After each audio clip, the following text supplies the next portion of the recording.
check to make sure. Yep, there's the red button. It's on. Good afternoon, ladies and gentlemen. May I have your attention, please? All quiet, please. Thank you.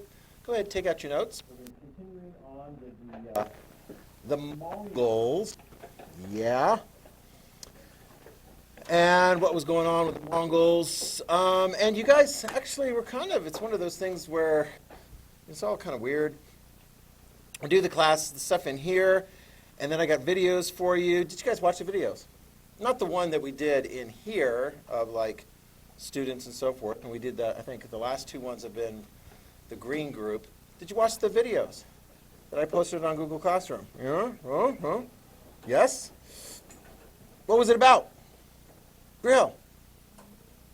What did you learn from it? What did you learn from it? Were they nice?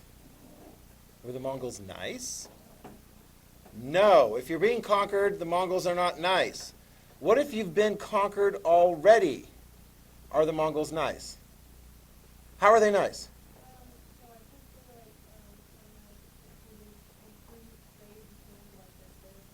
Yep, that's going to be a big thing. Write that down. You are correct. The Mongols improved trade in their territories. That's going to be a huge thing. I know as I was getting ready for this class, I was thinking, one of my favorite interactive lessons to do with ninth graders, because so often as we move forward, it's direct instruction. The Mongol trading game. Thinking, looking at Mrs. Anderson going, there's no way I could do that. I'm going to talk about it. We'll talk about the lessons learned from the Mongol trading game, but I pulled out my deck of cards, because the Mongol trading game is always followed by a card game afterwards. And the card game is what happens after the Mongol trading game. And I don't know if I've alluded to that, yeah? Yeah, that, because it's in the notes, the plague. I mean, it's hello, this is an easy lesson for my students to learn in the year 2020. What happens if a lot of people have a lot of social interaction with a lot of other people, and some of those people are carrying disease? It spreads. And so what I would do is I would walk around to the person who actually came in contact during the Mongol trading game and find out if they caught the Black Death or not. It's a little bit close to home now when you say, it's kind of this is a sensitive lesson, and I'm going to be very sensitive with that, but I'm also going to have to obviously be careful because, you guys are pretty much in your seats, distance, as it were, from each other and the people from home. Yes, go for it. Yeah. I'm here for that very reason. Yes. So I realized today at lunch when I had to say over and over and over, stay 6 feet apart, that I wasn't here Friday. I meant to come around and talk to you guys on Friday to let you know what that means. And I realized, because I was annoying myself the number of times I had to say it, that I hadn't gotten around to talk to you guys.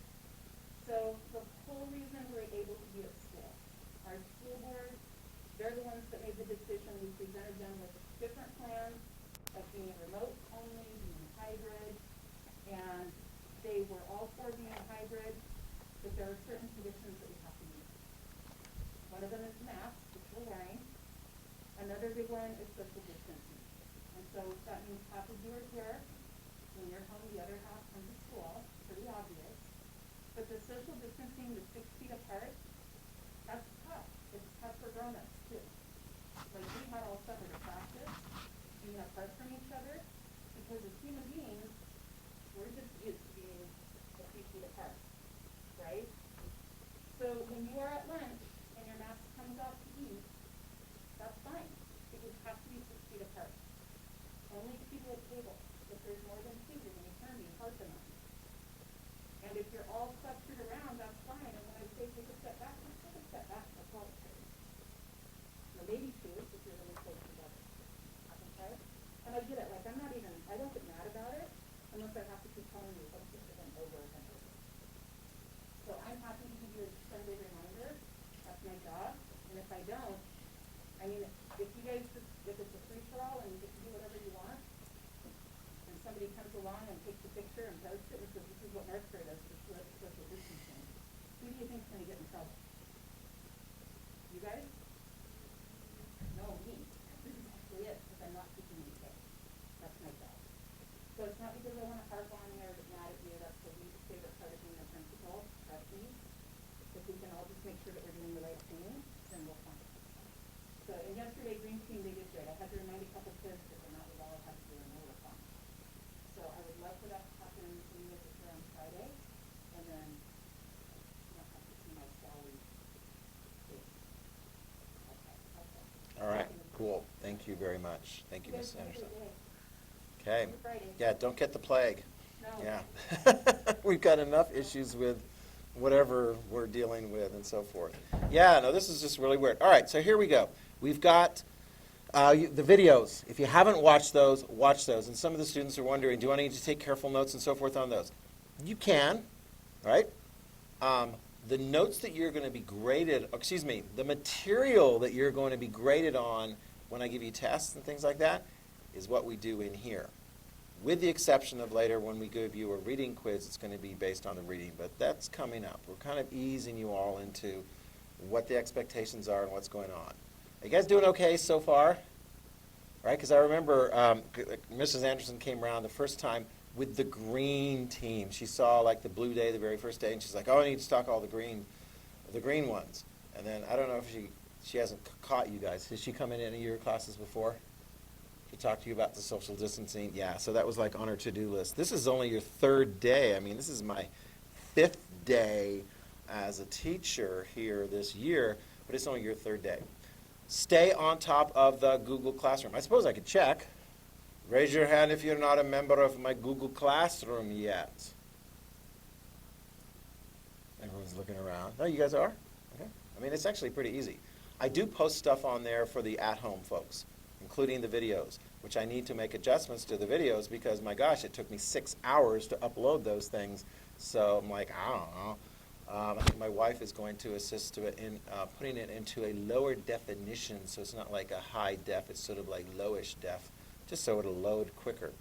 But check on there, try to make it real sweet and simple as far as what I want you to do. And so the last thing I had you guys doing at home is from the Millennium Mongol video. I think I had like 3 of them, and they're fairly short.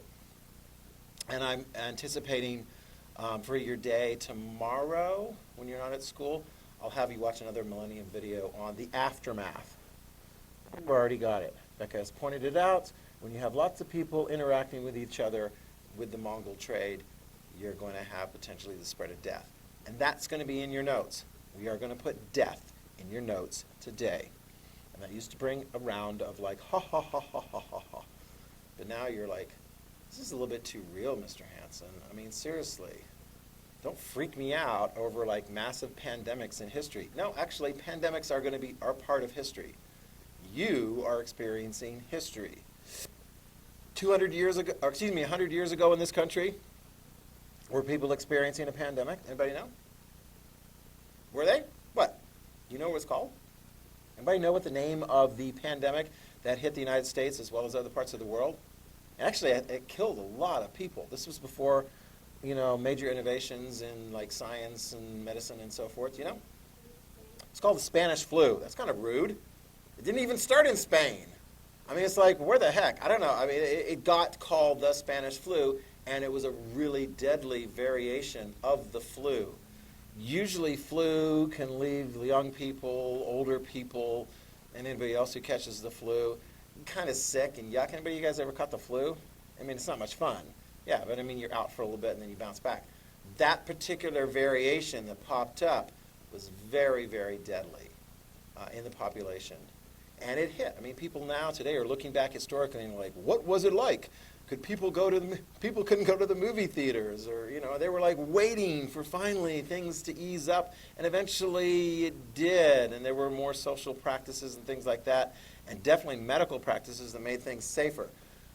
That's an interesting thing about history. What do you do in order to not get sick and like die of a pandemic and so forth? Because you will have in your notes this semester stories about some of the worst pandemics ever.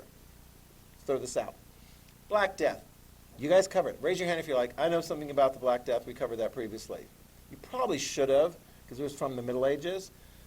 Raise your hand if you can give me an answer. What roughly percentage of people, say in Europe, where it was pretty well documented what was taking place there, died from the Black Death? 50 is a little high. Some places it was as high as 50 or more, some less so. About a third-ish, and of course, you know, keeping track of documents and so forth and deaths and things is kind of an iffy science. Even today, people are like, how many people have died of COVID in the United States today? Anybody know? According to like some figure, anybody have any idea? Ballpark? More than 100,000, less than 100,000? How many can say more than 100,000? It is more than 100,000. More than 200,000. Not quite there yet according to the numbers, but here's the thing. Some people, their deaths are not documented as being from COVID. Or maybe the deaths are influenced by it, but it could be from something else. So it's always that kind of squishy thing. So that's why you're like, it's 50%, Mr. Hansen. I know, I heard that. But I mean, it's like, it was a lot. A 30 to 50%. In some communities, it was very, very high. What about this? Can anyone think of any other places in the world that experienced some kind of like disease that was very deadly? This is something we're going to get in this class. Nobody? What if I tell you it was in this continent that we're living in today, North America? Was there ever the spread of a disease that wiped out a large portion of the population? No? You ever heard of that? There will be. You're going to read about it. You think you know? Central America, North America, and South America? Who brought the disease over?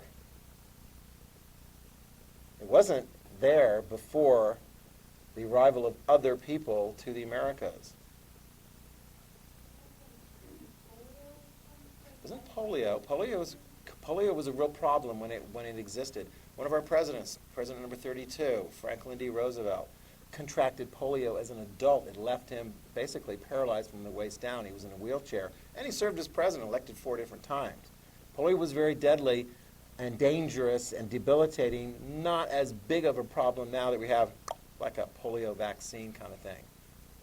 But I'll tell you this. When Europeans arrived in North America, Central America, South America, and so forth, they brought with them diseases which they had actually, many of them had, we'll get into this, a fair amount of resistance to. But the people living in North America, South America, the Pacific, they didn't have much resistance to those diseases at all. Diseases like the measles and smallpox. And it wiped out somewhere between 90 to 95% of the population living there. That was a big pandemic. And that occurred over a series of time. Disease is an interesting part of history.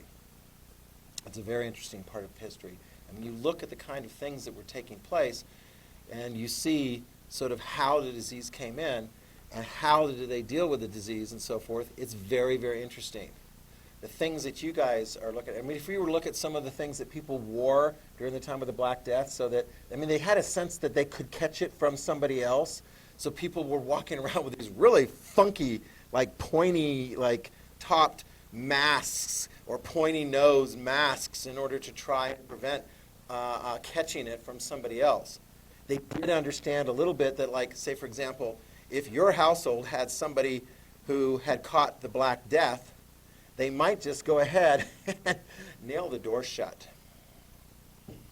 so that you would be quarantined. I mean, you literally would be inside your house. And then they come check on you like in, I don't know, 10 days, 2 weeks or something like that. And if anyone was still alive, then I guess you were okay.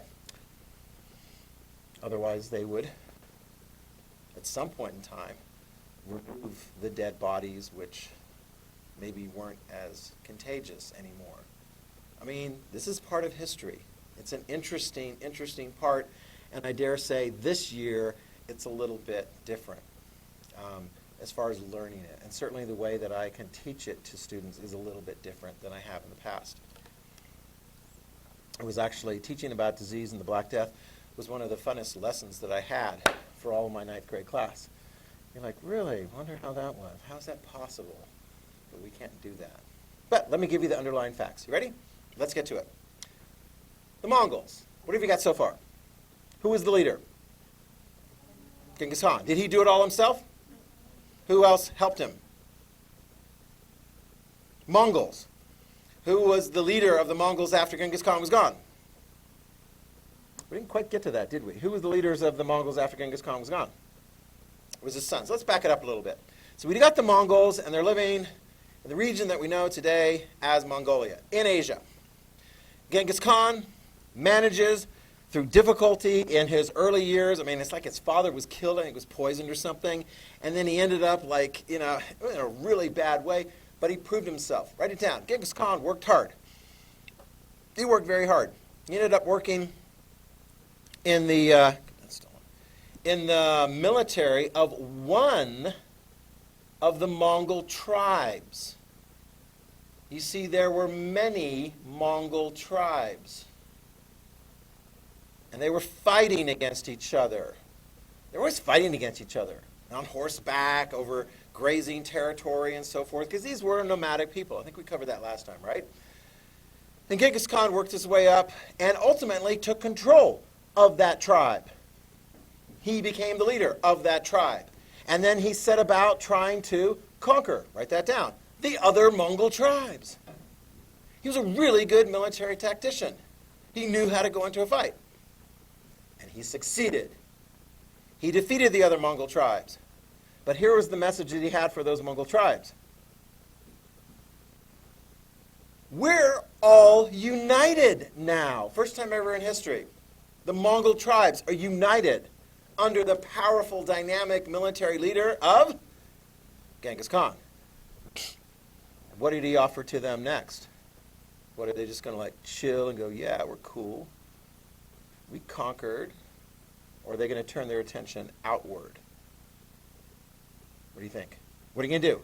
You've just conquered the Mongol tribes. What are you going to do with them? I don't know. Do you want to conquer other things?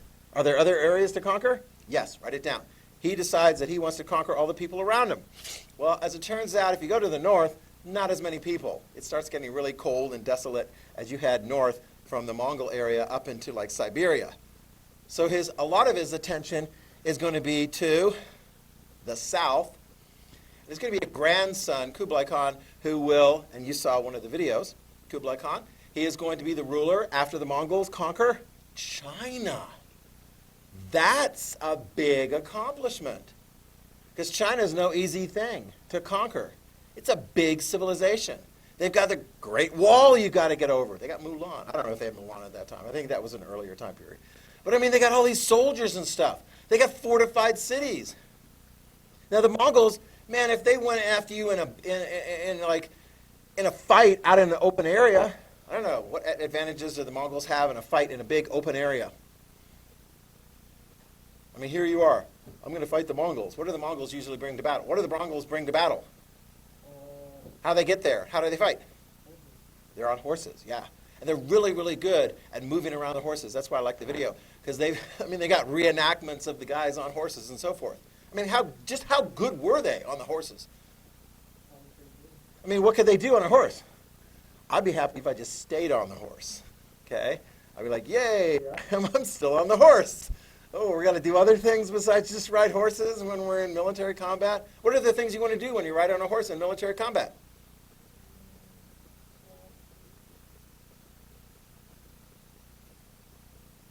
I mean, you're on a horse, okay, and I'm on a horse, and we're hitting at each other. Okay, right, with what? With steely eyes. With what? Spears, that's not bad. Spears. Okay. Archery, yeah, you can put that down. The Mongols were very good at archery. I mean, it's interesting because, you guys you learn about the, medieval knights and stuff. Heavily armored knights on so forth. They would have lances that they would hold on to, and maybe they'd have a sword. Those are pretty good in, close combat. But the Mongols were really good with bow and arrow. They could fire those going forward.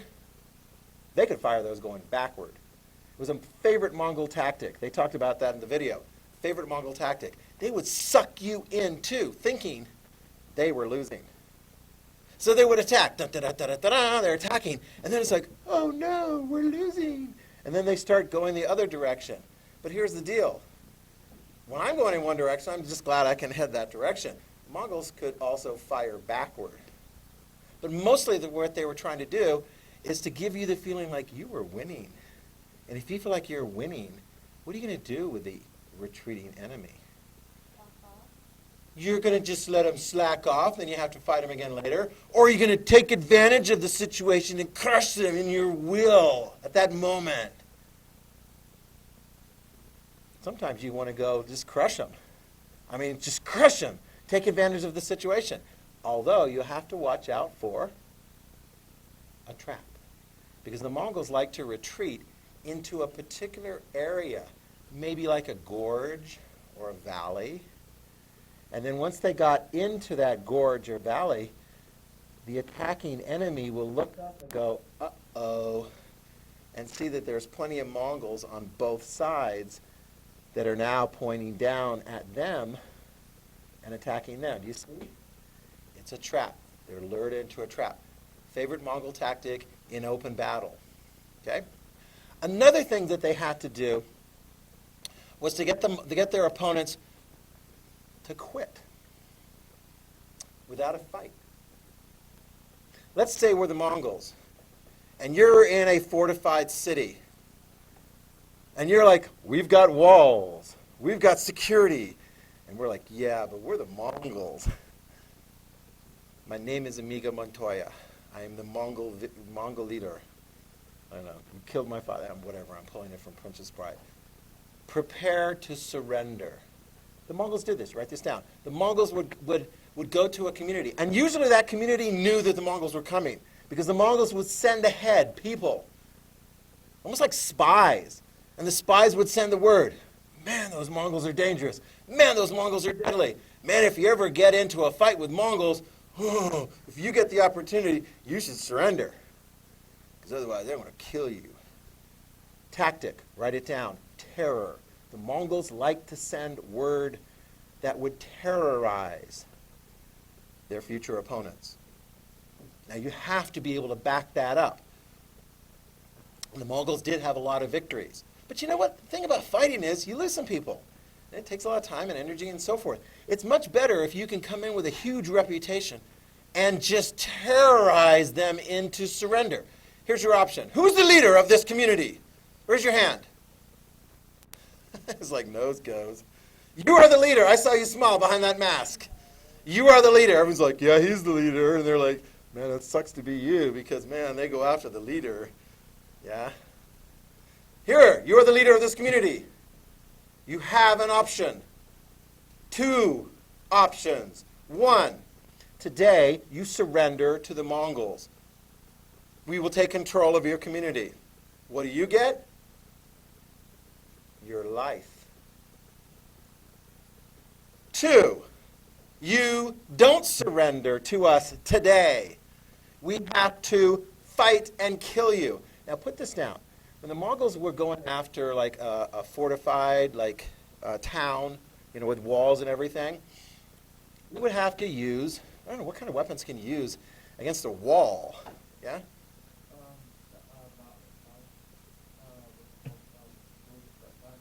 Battering rams and so forth. I mean, those are the kinds of siege weapons. It's going to take some time. We're going to try to break down the walls, yes? There's all kinds of different weapons. Trebuchet, catapult kind of thing, right? Have you heard of those? Where we launch things over the side. Sometimes we just launch some disease-infected corpse. Why would we do that? To spread disease, yeah. You launch disease-infected corpses and things like that, it lands in the midst and you're like, ew, and it spreads disease. Okay? We try to hold you out. We basically if you don't surrender, well, on day 1 you have an opportunity to surrender. Oh, by the way, if you don't surrender, let me clarify an option 2. You don't surrender, we will defeat you.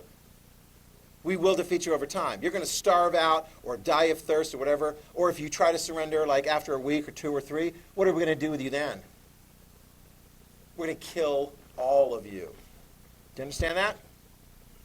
So the Mongols had as part of their power that threat. And of course they had to back it up with the ability to carry out the threat, to kill everyone. So, on behalf of your community, what are you going to do? Oh, there we go, surrender. How many of you go along with that surrender idea? You're like, yes, yeah, I think I will surrender. I mean, you could put that down. Let's look at the next slide here. The Mongols, through conquest, a lot of surrendering, they put together, make sure you write that down. I mean, this is a visual. If you don't want to draw it on your paper and so forth, you can. They conquered huge areas of Asia. In history, in that span of time, you would be hard-pressed to find any group of people that amassed an empire that big in that short period of time. And this is even more amazing because the Mongols, people looked at the Mongols like, what kind of group are they? They're not even civilized. I mean, they're really good on horses and so forth. But I mean, like, people think of like civilized, Egypt and China and people, with big cities and big buildings.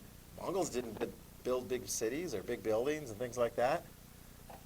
But they conquered a lot of territory with a ferocity, excellent tactics, fear, the desire to conquer. Got that? That was Genghis Khan. That was his sons and his grandsons to a degree. Actually, when you start moving further along in the next generation, some of them, you saw this in the 3rd video where they talked about the Mongols ruling China. They were like, why do we have to keep going around on horseback? I'm tired of conquering. Can't I just be emperor and enjoy food and luxuries and all that kind of nice stuff, right? How many of you guys, if given a choice, you would like to? You got 2 choices. 1, work real hard for what you need in life. The food, the money, the home, the clothes, the car. It's your work. All right, that's the first option. Second option, don't work real hard. It's already there. It's handed to you. You can take your time and spend that money on a nice, easy life. How many go for option 1? Work real hard for it. How many go for option 2? You're like, well, that sounds kind of nice. I could sleep in on that. I have to work as hard. But here's the thing. The tricky thing is because we see this in history. Sometimes civilizations will rise in those early years. They're like tough and fighting like the Mongols. But then they kind of hit a peak. And after a while, the leaders, the next generation, the later generations, they're kind of, they don't work as hard. They're just sort of enjoying all the fruits of all of the hard work that was done before. You think they're going to be able to maintain that strong empire with that kind of attitude? Will the Mongols be able to maintain that kind of power and control over all that territory they conquered? No. The Mongols are a good example of what rises will fall. Right? The United States of America, are we rising? Have we crested? Are we falling? What is the history as you enter your adult years? I don't know. Hasn't been written yet. Some of it is kind of like up and down and up and down. But I'll tell you what, the Mongols, write this down. They conquer China. They conquer Russia. They conquer parts of the Middle East. And a lot of those people that get conquered, well, some of the people that get conquered like, well, we don't like being conquered. We like to be in charge of our own country. Who wants to be in charge of China? What do you think? The Chinese. They're like, we want to be in charge of China. And eventually the Chinese will defeat the Mongols and get rid of them. And then the Chinese will be in charge of China again. The Mongols will be gone. The Russians will eventually get rid of the Mongols. Oh, and by the way, the Russians really hated being under the control of the Mongols. Although we will talk about some people in all those countries that were like, this is cool. Hold off on that for a moment. But in general, they don't want to be controlled. It's like, how many of you guys think that Americans should be in charge of America? How many of you guys think that the Chinese should be in charge of America? We owe them enough money. Nobody? How many of you guys think that there's another country in the world that could do a very good job running the people of this country? You think who? Antarctica, the penguins, yes. We'll all huddle together on the cold days. But I mean, the Russians, they called, oh, for who? Oh, Blake and Yakov. Oh, lucky. There we go. Is that right? Did you order one? Somebody ordered one for you last year. It's a good yearbook. So the Russians, they call the Mongols, write this down. They call them Mongols Tartars. You're like, what? Like a sauce you put on like a fish, fried fish or something? T-A-R-T-A-R-S, Tartars, which actually is a very interesting word because it translates into men from hell. The Russians really didn't like those Mongols because the Mongols conquered them. But let's be fair now to the Mongols. Let's look at the positive side because there are a lot of positive sides to the Mongols, right? I mean, if you're a Mongol, you're like, yay, we're conquerors. Yay, we have amassed all this control and wealth and so forth. But what's a positive thing? There's any of you can tell me anything positive, not for the Mongols themselves, but for the people they conquered. It's kind of a weird question. When is it good to actually be conquered, potentially, by somebody on the outside?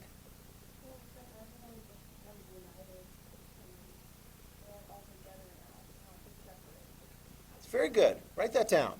All the people living in that Mongol Empire, most of which are not Mongols, are now part of like one big country. Now, I don't want to confuse it later on because the Mongols' grandchildren eventually divided it up kind of into 4 parts. But essentially, you've got 4 as part of this big Mongol united territory. And you're like, well, that's nice. That's awfully unified. Let me follow up with you. What's so great about being unified for the people living in that unified area? There is some great things. See if we can identify them. Go for it. Actually, pretty good. You have no more wars taking place within that territory. Actually, that's a very good one. Because if you live in an area where there's lots of different kingdoms and they're fighting each other and stuff, wars. I mean, it's good for warriors, I suppose,